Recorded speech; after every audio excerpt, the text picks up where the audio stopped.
This is Wes with Jacket Journal. Welcome to Sports Zone. This week, Zay and Cam will recap the sports for the week, and me and Rick will talk about the state of college football. Go Jackets.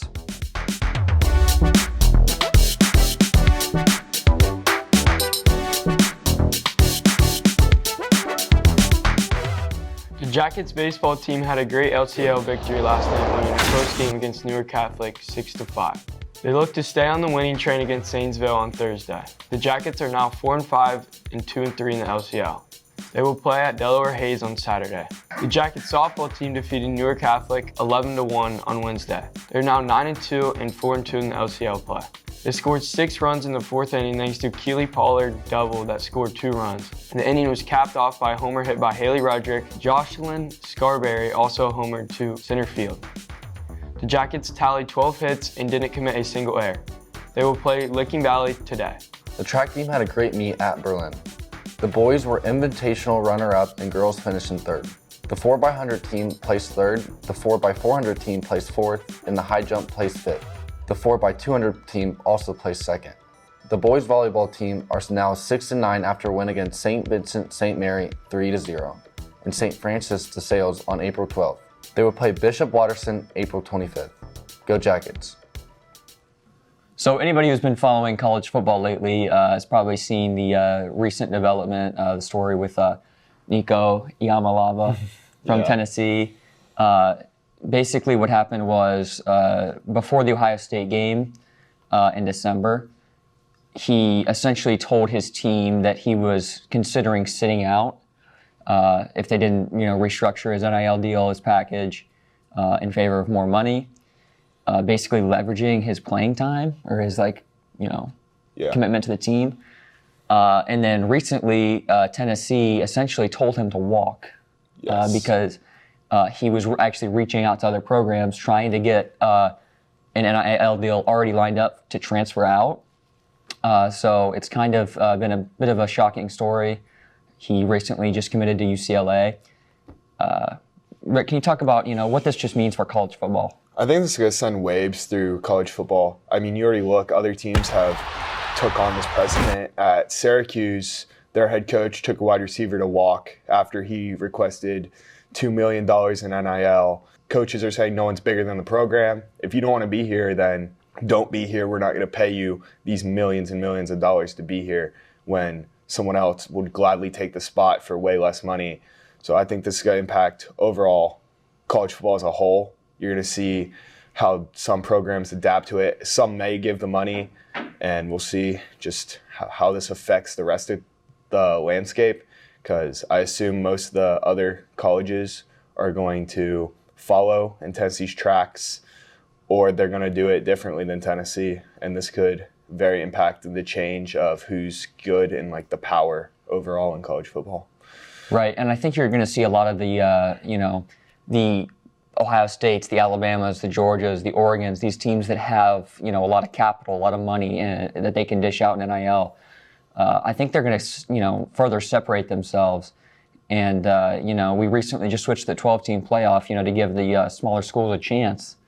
But with NIL in the current, state of college football, I think it's just going to be more and more, favoring the bigger schools. You'll see the smaller schools get in, but I don't think they'll really compete. Mm-hmm. And I just think it's a terrible look for Nico. I saw a lot of the schools that were looking for a quarterback in the transfer portal basically listed him as uncontactable. They don't want to talk to him. A lot of people didn't like him. I think he's made burned a lot of bridges in college football and the football world in general.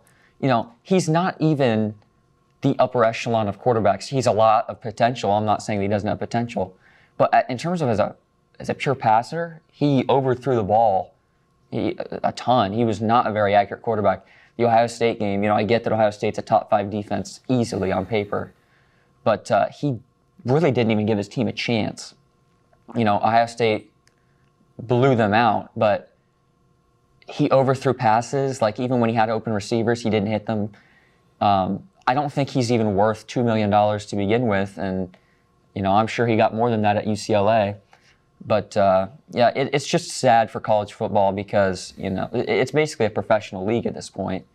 It's gotten away from recruiting. It's just about what schools can offer up the most money, and you have very few people. It's a dying breed of people who truly are going for the right reasons, and it's not an amount of money that's going to set you up for life. So I think Nico's really making some bad decisions here.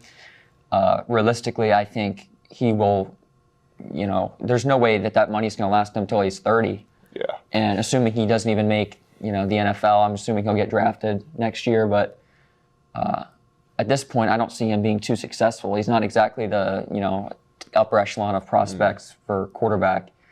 So, I would definitely consider, the state of college football to be in a very bad place. I think that there needs to be some sort of a tax for these bigger programs who are sniping the smaller, schools' big players, and just taking them for more money. If there's some sort of tax system in place where the big schools pay the little schools and those little schools can use that money towards NIL, I think that would balance things out. What do you think? I think overall, you're seeing this throughout the entire NCAA and all levels of sports. I mean, Florida's one of their best players transferred in from Iona, the elite point guard they have. You're seeing this all throughout the levels of all sports at the college level. I think it's really bad for the games because these smaller schools, they develop these players into great players, and then a bigger school just comes in, takes them their junior and senior year, and the smaller schools then left with just no options. I really think the NCAA needs to do something about the transfer portal in this current NIL state because it's madness and it's turning into just like a semi-NFL, right? Where you're just going to have these big schools like Ohio State who are just going to, Ohio State, Bama, Georgia, who have all the money can just pay some players at smaller schools to come there.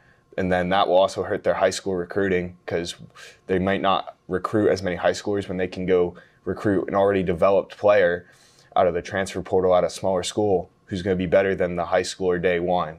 So there's no need for development of young athletes who will learn a lot in college, develop on the field, off the field, who they are as a person, their values, and integrity. What do you think? Yeah, another thing you can consider is, getting rid of the spring transfer portal window. I don't think we need to have 2 or 3 portal windows. I think we should probably, one would be fine to me. I think the transfer portal is a great thing. You've seen a lot of great stories. Joe Burrow, Justin Fields, Baker Mayfield. You've seen a lot of these guys that entered the portal and were able to prolong their college career and bolster their status, as a professional.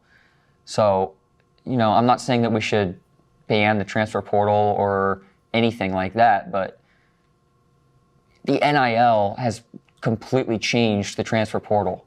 You have guys like Nico, and I hate to keep bringing him up, but I mean, it just looks terrible to him to not be committed to a team at all whatsoever, to even threaten to sit out. This sets a precedent that that's okay. And, imagine, let's say Will Howard, after the Tennessee game was like, you know what, I played a really good game. I'm not getting enough in NIL. I'm about to play Oregon. I'm going to sit out this game unless I get more money. Ohio State would almost be forced to do something, because, Ohio State wants to win the national championship, obviously, so they're going to be like, you give us the best chance. So they're going to just give them money. Leveraging that sort of thing is not okay. During the season especially, it's just terrible. I don't think Will Howard would have ever done anything like that. But, it just sets the precedent that that's going to be okay later on. Imagine, Julian Sayin has a great year, but he's, maybe because hasn't proved himself yet, his NIL package to start the season isn't the best.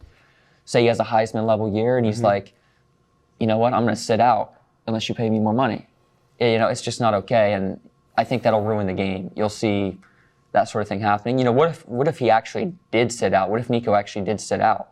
That, ruins everything. Ohio State wouldn't be given any credit for that win against Tennessee. It would have been just like a gimme. Tennessee would have been blown out even more, I can only imagine. It's bad for the game on all levels. I think that there needs to be some sort of, what do you think about the tax situation, that sort of proposal? I think the transfer portal definitely needs reworked. I'm for the transfer portal. I think it allows student athletes an opportunity, if something's not going their way, to get into a better situation, because you hear the stories like Joe Burrow and all these guys who get into a better situation and then have a great career. But I also think it's being misused at the same time as well. There's got to be a middle ground of how it can benefit student athletes but not also hurt them. Because right now I think it's hurting some because they're jumping in looking for a better future, but it's not always there. Like they say, the grass isn't always greener on the other side. Right. Like Nico, he was a great situation at Tennessee, and he's only leaving for money. Like, that's not in the kid's best interest. Stay at Tennessee, get developed, go to the NFL. But leaving early, and now he's at a lesser program, I'd assume probably making less money because he'd probably have to settle to go to a college because a lot of them didn't want to pay him. Right. And like even after football, this just sets a precedence for like if it gets hard here, we can just leave and keep leaving, and not like stay and like fight and face adversity. Right. So a bit of a segue. Ohio State's running backs coach recently, it was released, is actually being sued by Oregon's football program. Seriously. Because apparently in his contract he had a buyout clause where if he wanted to leave that he had to pay them $400,000. Well, apparently in his Ohio State contract, when he signed with Ohio State sent him $200,000 towards the buyout, and he thought that was going to be sufficient. So he only paid $200,000 of the $400,000 buyout, and Oregon took offense to that, and they are suing. A lot of Ohio State fans are claiming that Oregon is salty because of the loss. What do you think about that? if it's in the contract, I think you have to honor the contract. But buyouts happen all the time when coaches are leaving. I wonder if they would ever implement that if a player left a smaller school for money. The bigger school has to pay a smaller school a buyout or however much, because maybe that would deter schools from maybe poaching smaller school players. Like, say the player was not already in the transfer portal, but instead contacting the player outside and saying, if you transfer, we will pay you X amount of money. I think that would heavily help deter it. Because if the schools are dishing out $4 million per player, that can heavily limit who they're going to choose and who they're going to take. And I think that helped crack down on all the illegal talking to players, getting players to transfer out from schools that weren't planning on going to transfer, but transfer because of the money. Right. You know, I couldn't agree more. I think that it would definitely be an interesting, proposal to allow for buyouts. We have it for coaches, might as well have it for players. So, that's, it would definitely limit certainly the tampering. And, credit to Dan Lanning for reporting. He was the one that actually reported to Josh Heupel, Tennessee's head coach, that Nico was looking around fishing for offers. So, I think that's good for college football that he did that. And I think it'd be good for college football to have buyouts for players, just because we do for coaches. Yeah. All right. Go Jackets. Go Jackets.